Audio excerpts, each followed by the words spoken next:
Olá pessoal, tudo bem? Danilo Catelani da FX Sistemas e hoje estou recebendo uma convidada, a Priscila. Tudo bem, Priscila? Tudo bem, Danilo?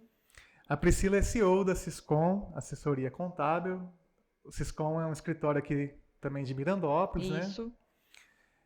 Conta um pouquinho pra gente da história do Siscom, como é que começou? Bom, o Siscom começou através, né, do escritório Nagano.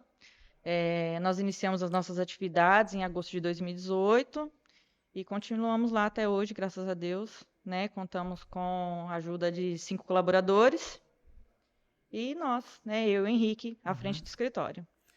O Siscom ele fica ali na Rafael Pereira, né? É uma Isso. cidade pequena, todo mundo conhece ali. Isso, ao lado da Adega Zero Grau, ali no centro da cidade.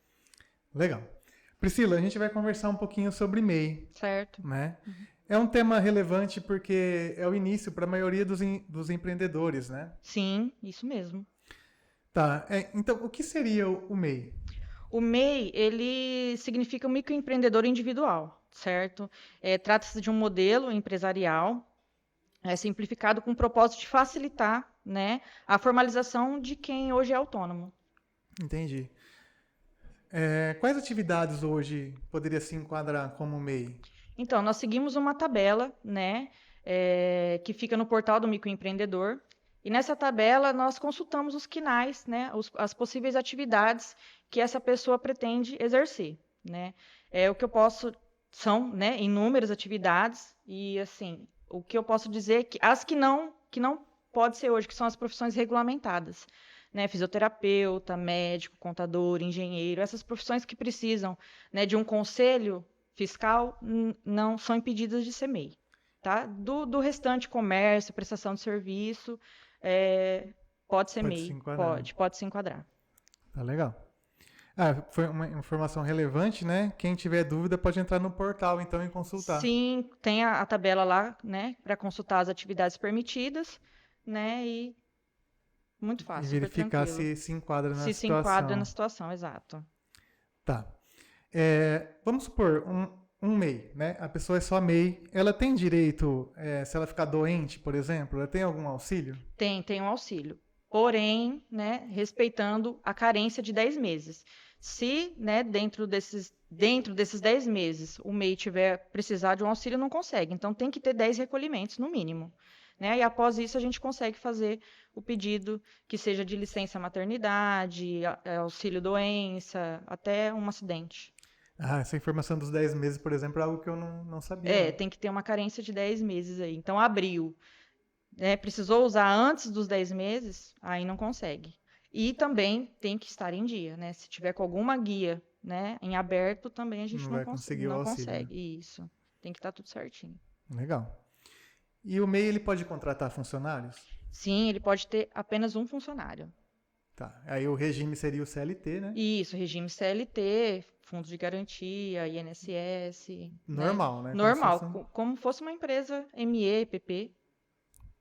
Tá. Quanto que o MEI paga de imposto?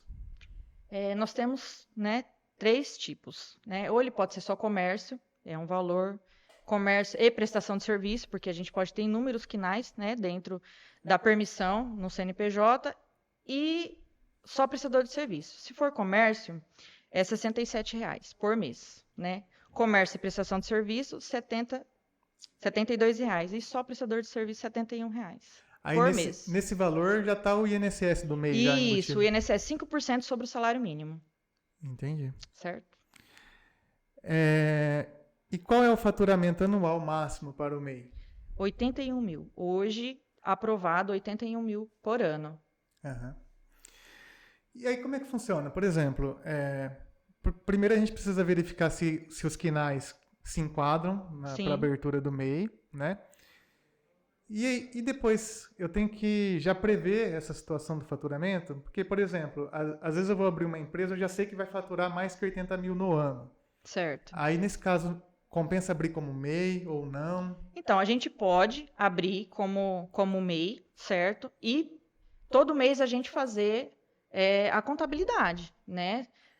Lançar todas as receitas, as despesas, para a gente fazer esse controle para não ultrapassar o limite. Porque a gente tem um excedente que pode passar e não perder o MEI, e tem o excedente que passa, perde imediatamente, e aí a gente retroage o ano inteiro para fazer os recolhimentos como uma empresa normal. Tá? Então, é por isso que é bom o controle. O controle que a gente vai fazer para que essa situação não aconteça, né? Ultrapassar o limite. Uhum. E esse excedente aí, por exemplo, né? Vamos supor que já trabalhou lá 10 meses como MEI, excedeu. Então, pelo que eu entendi, você tem que retroagir esses 10 meses e fazer como Simples Nacional, o lucro Isso, se presumido? ultrapassar 20%. Se Ah, tá. tem então excedente de 20%.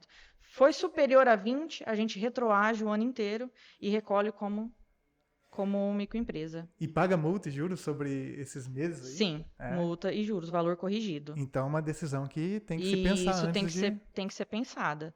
Mas pode ser, né? Todo mundo, né, começa com o MEI para depois, né? A gente já teve vários casos de começar e no próximo ano já fazer a opção Para Simples pelo Simples Nacional. Nacional, isso. Entendi. É, quais são as obrigações do MEI? Hoje o MEI só tem uma obrigação anual, que é a declaração do MEI, que acontece todo ano em maio.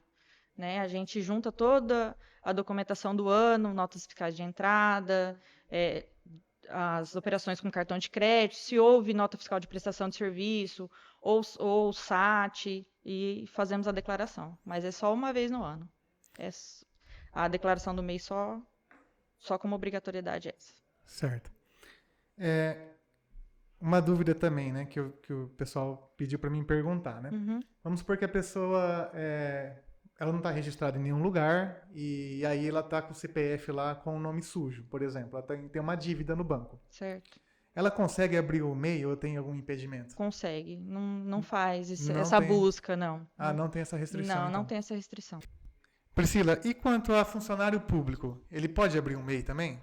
Ele pode, Danilo, desde que respeite algumas limitações, né, que o município e o estado ele tem uma lei estatutária, né? A gente faz uma consulta e, se for permitido, se a atividade que ele vá exercer, sim, não for trabalhar com o município nem com o estado, ele pode. Tanto que eu tenho MEIs que são funcionários públicos, né, comércio, prestação de serviço, mas que não tem a ver com a função dele dentro do estado ou dentro do município. Teria que ver a legislação, então, Isso. da profissão dele, Da né? profissão Do que ele dele, está exato. exercendo lá, né? Exatamente. E, né, se por um acaso houver uma licitação entre o município ou o estado, está impedido de licitar, independente. Não pode participar de nenhum tipo de licitação. E se eu já for empresário, já tenho uma empresa do Simples Nacional, ou eu sou sócio já em uma outra empresa e eu quero começar um novo empreendimento à parte, eu poderia abrir um MEI nessa situação? Não, nessa situação não. Porque é por CPF, né? A partir do momento que você digita o CPF, ele já dá como impedido, porque você já tem, Já né? consta lá. Já consta lá que você tem participação em uma outra empresa. Ou seja, é um benefício para quem está realmente Isso, começando. é para né? quem realmente está começando. Quanto à aposentadoria, né? Porque assim, quando você abre o MEI, você tem um recolhimento mínimo, que aí você se aposenta com um salário mínimo, né? Isso. Uhum. Quantos anos precisa ter de MEI para conseguir se aposentar? 15 anos. 15 anos. 15 anos. Isso. E aí, com certeza, leva em consideração as outras leis, né? Que é a idade mínima, né? Para mulher e para homem, né? Para mulher 62 e para homem 65. Certo. E existe uma outra forma de eu fazer um recolhimento maior para... Sim, pelo carnê. Você pode recolher até 15% a mais, né, sobre o salário e com isso complementar, né, o salário mínimo Para elevar a sua para aposentadoria. elevar. Só que aí não vai contar mais como aposentadoria por idade. Aí seria por tempo de contribuição, a partir do momento que você começou a complementar o recolhimento. E uma dúvida minha mesmo, o pessoal costuma fazer isso ou Não. vai no mínimo Vai mesmo? no mínimo mesmo, porque assim, dependendo da idade, não compensa você fazer o recolhimento complementar, né? Porque você vai ter que esperar 35 anos. Então, o pessoal Vai pelo mínimo, vai né? pelo mínimo mesmo, que chega mais rápido, né? Entendo. Ah, tá, uma outra dúvida, né? Autônomo ou MEI, né? Hoje, na sua opinião, O que você acha, assim, melhor? Para quem está começando, com certeza o MEI. A gente vê só pelo recolhimento do INSS. Hoje, um autônomo, ele vai lá recolher, pega o carnê e vai lá recolher a contribuição? Dificilmente faz isso. Então, obrigatoriamente, quando você tem um MEI, você já é obrigado a contribuir para o INSS. Então, só por esse fato, eu já diria que compensa mais ser o MEI. Né? E, lógico, tem um CNPJ, né? Você Tem os benefícios, tem né? todos os outros benefícios, né? Juros mais baixos no banco, enfim, Emissão de nota emissão de nota fiscal, né? fiscal e todos os benefícios previdenciários, né? Então, na minha opinião, com certeza, Uhum.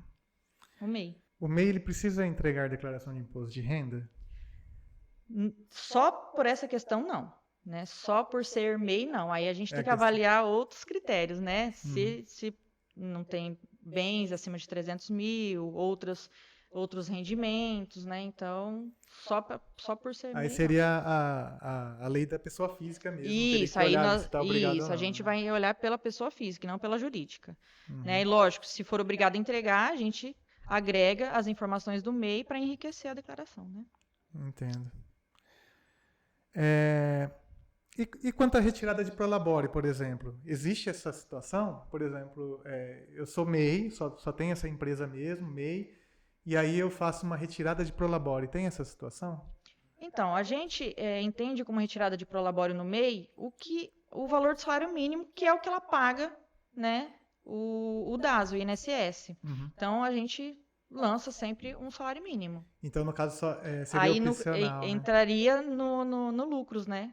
Como o que entendi. tira mais o lucro, não como retirada de prolabore. Entendo. Então, nesse caso, você pode, por exemplo, fazer a presunção lá e ter um lucro isento. Isso, fazer a presunção e ter um lucro isento, exato. Né? E se tiver mais do que o lucro isento, você precisa declarar como Isso, aí a gente lança, né, lá na ficha de rendimentos tributados. tributados recebidos de pessoa jurídica. Aí lança o CNPJ do MEI como um informe Como um informe de da rendimento. DIRFIS. Entendi. Priscila, uma dúvida também quanto ao seguro-desemprego, né? Então, vamos supor, você tem lá uma pessoa que é CLT, Certo. e aí ela tem o CNPJ do MEI também. E é mandada embora. Nessa situação, recebe o seguro-desemprego? Sim, né, desde que o MEI não tenha oferido nenhuma renda mensal, né, durante pelo menos 5 anos.